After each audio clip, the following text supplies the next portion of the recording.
15 prill. Mos u bëni si mushka. Mos u bëni si kali dhe si mushka që nuk kanë mend, goja të cilëve duhet mbahet me fre dhe me kapistër, për ndryshe nuk të afrohen. Psalmi 32:9. Përfytyro popullin e Perëndis si një fermë me lloj-lloj kafshësh. Perëndia kujdeset për kafshët e tij. Ai u tregon se ku duhet të shkojnë dhe siguron një hangar për t'i mbrojtur. Gjithsesi, në këtë fermë kafshësh, njëra prej tyre po ja bën punën tepër të vështirë, dhe kjo është mushka.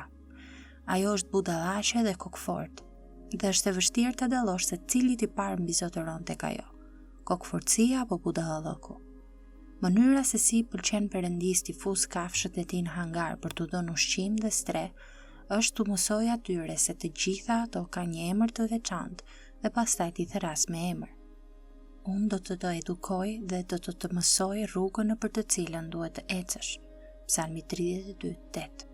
Por mushka nuk reagon ndaj këtij lloji trajtimi. Ajo nuk ka mend.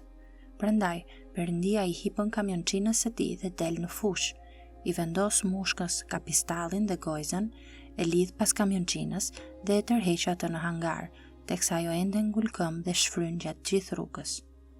Kjo nuk është mënyra se si Perëndia do që kafshët e tij të vinë tek ai për bekim dhe mbrojtje. Një ditë do të jetë tepër vonë për atë mushkë.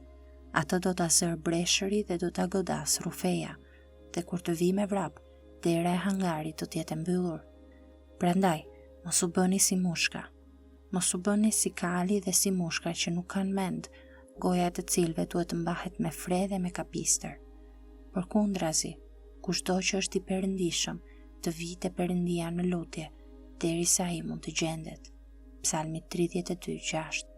Që të mos jemi mushka, ne duhet të përulim veten, duke ardhur te Perëndia në lutje, duke rrëfyer mëkatet tona, dhe ashtu si zogj të vegjël nevojtar në fermë, të pranojmë drejtimin e Perëndis për të hyrë në hambarin e mbrojtjes dhe sigurimit të tij.